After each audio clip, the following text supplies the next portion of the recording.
Hello mga mare! So here's another ulam idea na siguradong magugustuhan ng buong pamilya. Pwedeng-pwede rin itong pambaon ng inyong mga kids.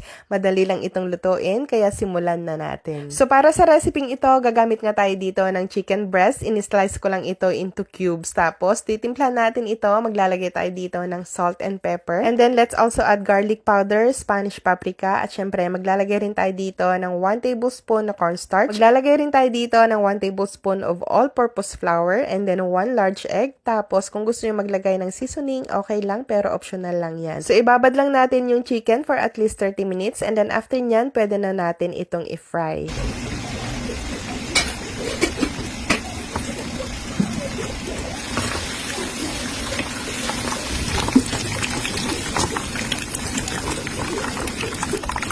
So, after nga natin ma-fry lahat ng chicken, gagawa naman tayo ngayon ng creamy mushroom sauce. So, gagamit nga ako dito mga mare ng cream of mushroom with malunggay. So, tinunaw ko lang ito. Mga 2 tasa lang yung nilagay ko dyan. Tapos, nagtunaw naman ako dito ng butter. And then, after ko nga ito matunaw, magigisa muna ako dito ng bawang para mas mabango. So, hindi na ako maglalagay dito ng onion. And then, sinunod ko na agad dito itong ating mushroom. So, isutay lang natin itong mushroom hanggang sa maluto na nga ito ng maayos. And after nyan, pwede na natin ibuhos dito itong natunaw natin na cream of mushroom. So, kung mapapansin nyo po dito, medyo malapot yung sauce. So, mag-a-add lang tayo dito ng kahit konting tubig lang para makuha natin yung perfect consistency ng sauce. Mag-add na rin tayo dito ng kahit 1 kutsarang liquid seasoning, 1 kutsara lang din ng soy sauce para lang magkakulay itong ating sauce. So, halu-haluin lang natin ito hanggang sa makuha na nga natin ang tamang lapot ng sauce nito. So, ganito dapat siya. So, after nga natin ito maluto mga mare, syempre masarap nga itong i-partner sa bagong saing na kanin. So, itatap lang natin yung fried chicken dito.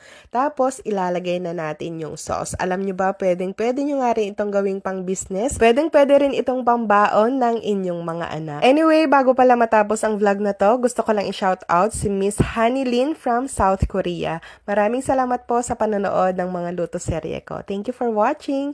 Tara na at kumain na tayo.